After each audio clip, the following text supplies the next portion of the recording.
There's a beautiful moment where pain can become purpose. There's a beautiful moment where obstacles become opportunities, messes become messages. Like and they're little bitty windows that they happen. And if you grab them, man, they'll change your fucking life. Yeah, dude. for sure. You know what I mean? Like if you grab those little moments where you can turn that pain into some sort of a purpose.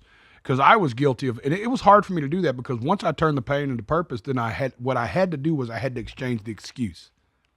And that was rough. Yeah. Because I loved the excuse, right? Like, hold on now. You're telling me once I use this pain, I can no longer hold it against other people. I can no longer use it in my advantage. I can no longer hide behind this pain. I can no longer blame this pain on being mean, outrageous, outlandish, or angry. And it was like, yeah, that's the deal. If you turn the pain into purpose, you can't do none of that with it. I was like, it's a rough and I fought with that for a while. Like, hold on now. This is my comfort pain. Yeah. You know what I'm saying? My favorite quote on that is, the cure for pain is in the pain, so that's where you will find me. Ooh. Wow. Who wrote that lyric? Me without you. Oh. Yeah. I think they got that from somebody else. I can't remember who they got. They got the cure for pain is in the pain, but then he got so that's where that you'll find me. Yeah. Don't you love the songwriter? I mean, it was like, I don't care what you say. That was a song. Yep. I was like, I don't even have to know who said that. That was a lyric. I also repeated it. I also repeated it with a bit of rhythm. Yeah. You know, You're a rhythmic guy, though. I am. I love that I made the wall, by the way. Look at me. Oh, hell yeah. Look at that. Awesome, dog. Boom. You know what's yeah. really cool about that? We got to take. I got a Polaroid at the venue. We'll take another one tonight. I've probably lost 100 pounds since that picture. Crazy. Let's And go. that I see it is- in my face. My face is like moon swollen right Dude, now. I feel it when I give you a hug. It's Yeah. fucking. And that's another thing right there. Like, so many people don't do that. So like, how does that come about? Do you just wake up one day and go, I got to make a change? And how do you actually like this is Mr. fucking discipline, right? I mean, he is the most disciplined person I know. Thank you. And I know Joe. You know what I mean? Wow. Damn. And so like, I struggle with discipline sometimes because I'm a creature of habit, and I once a habit breaks, it's hard for me to keep doing it. I'm good with a habit, but how do you start that, and how do you actually like keep that going? I think that for me, accountability. Yeah. You know, I was using other successes in life to overcompensate for me not dealing with this one thing. And it was almost like age was a lot of it too. Like I started getting older and I started really feeling it. Like when you carry that kind of weight, you feel it anyways. And you subconsciously don't think you feel it because once again, you don't want to accept the reality of it. Yep. I don't feel no different. You know? I started really feeling in my back. I started not being able to sleep as well.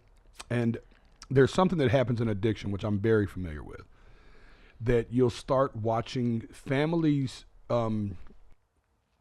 Addiction is, I might use a bad analogy here because it's early for me, but addiction is like, have you ever seen like when a bone breaks in your hand or something and the rest of the hand kind of does everything it can to help the bone? It compensates. It kind of for overcompensates for the broken bone, or like when you have a tooth out or other teeth will press, They'll or start to there's a slide tooth in your in. jaw, that'll slide in. Yeah, There's yeah. teeth in your molars that if you don't have a bottom molar will grow until they hit the bottom gum. Crazy. Because they're just, your body is smart enough to go, it's got to hit something. Yeah. And it's like, for me, I seen that in my food addiction for the first time. I was like, I found myself having to get a different bed. And I was like, I'm a drug addict again.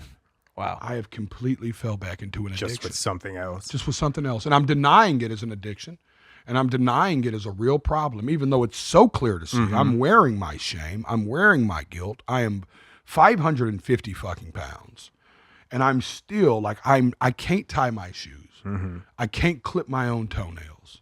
You know what I mean? Like I'm watching my family bend around me. Yeah. Wow. I'm watching them do things that they just know that it's hard for me to do. So they're just like, I would go to try to get up and somebody would be like, you need a water? Because they'd see the struggle of me getting up. Oh, yeah. And you know what? When they do that for an addict, that's when an addict leans back in and goes, oh, okay. And they're not doing it maliciously. They're doing it to help. But lucky for me, I'd been through addiction before. And I don't know why it took that for me to see it. Man, y'all are getting the good shit today, dog. I haven't talked about none of this. But that day, it was like a light bulb went off for me. And I was like, I'm an addict. And then it goes back to this. There's a famous quote in recovery. Some people love it, some people hate it, but it's a real quote to me that goes, the addiction is not the problem, it's the solution. What's the problem? What you're You need a addicted better to. solution. Yeah. You need a better solution. What's the problem? You know what I mean? So now it's like I'm learning that sometimes I eat what I don't speak. Okay. Sometimes I'll eat what I don't feel, or sometimes I'll eat when I can't feel anything. A bunch of food will make me feel something. When I feel numb or overstimulated, I started treating it like a drug addiction. Like when you first get off drugs, they teach you to like really pay attention to cravings and why. The old school halt, am I hungry? Am I hungry, angry, lonely, or tired? You know what I mean? Like these things. I started applying all these same principles to food. Sick. And then I changed my relationship with it to the point now that like my new problem, I've almost once again overcompensated, is like now I have trouble eating. Because now I solely look at food different. Like I don't look at it as a social thing. I don't look at it as a fun thing. I look at it as a thing I need to get me through the day, and I need to eat the right stuff to make me feel as good as I can to be optimal. Because another reason, while I'm being just fucking full transparent here today, is that I was watching my weight get in the way of my message. I wasn't able to get out and work as hard as I wanted to, see as many people. I was getting tired too fast. And I was seeing some people go, this dude acts like he's got it figured out and he's supposed to help us, and he can't even put a honey bun down. You know what I mean? And I'm like, wow. Yeah. Oh, okay. I'm pouring all this life into you, and my message is being missed because of perception of my physical appearance. Like, if you can't see my heart through this, okay, I got you. I'll be back. For sure. I bet the message don't change.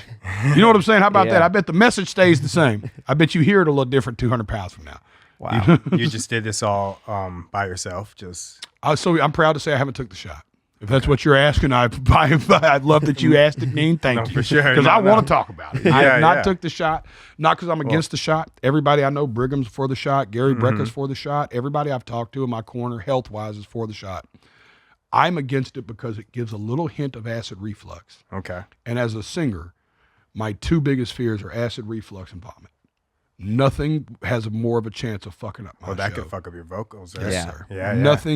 Nothing will fuck up a vocal more than you throwing up or getting really bad acid reflux. Well, I love that you took just like your route at it, because it is possible. You just have to have the discipline to do it.